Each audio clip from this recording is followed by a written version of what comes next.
Assalamualaikum warahmatullahi wabarakatuh. Perkenalkan, nama saya Muhammad Farel Arabi Pasha. NIM 05412825300046, kelas B Peternakan.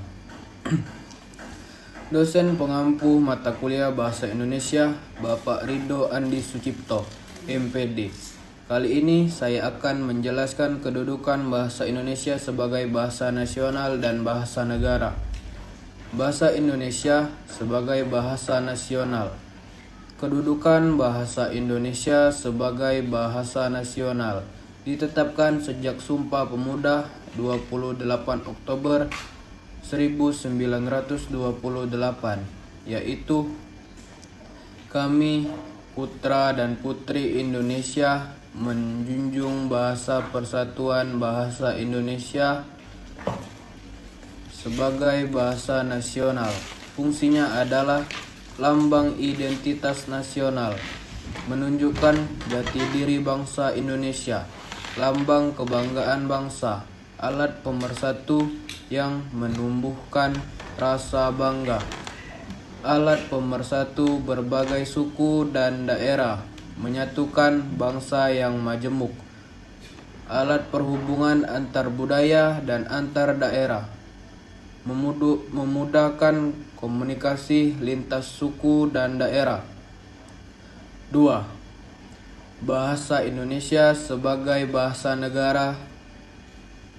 Kedudukan bahasa Indonesia sebagai bahasa negara ditegaskan dalam Undang-Undang Dasar 1945, Pasal 36. Bahasa negara ialah bahasa Indonesia sebagai bahasa negara. Fungsinya adalah bahasa resmi kenegaraan, digunakan dalam upacara, dokumen, serta komunikasi pemerintahan. Bahasa pengantar resmi di dunia pendidikan, menjadi bahasa utama dalam proses belajar mengajar. Bahasa resmi dalam administrasi dan pemerintahan, digunakan dalam surat menyurat, peraturan undang-undang, dan dokumen resmi. Bahasa pengembangan kebudayaan, ilmu, pengetahuan, dan teknologi, dipakai dalam karya tulis ilmiah, penelitian, serta penyebaran ilmu. Yang ketiga, contoh nyata penggunaan bahasa Indonesia sebagai bahasa nasional.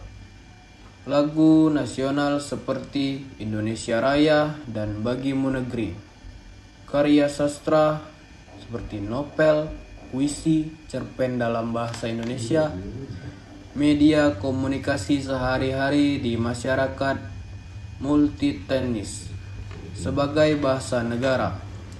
Proklamasi Kemerdekaan 17 Agustus 1945 dibacakan dalam bahasa Indonesia.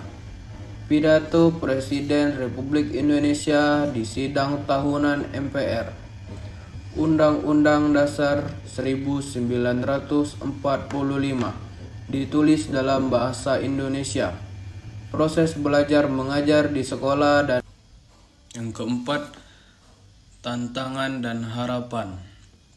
Tantangan: pengaruh bahasa asing di era globalisasi, perubahan gaya bahasa akibat media sosial, kurangnya kesadaran masyarakat untuk menggunakan bahasa Indonesia yang baik dan benar.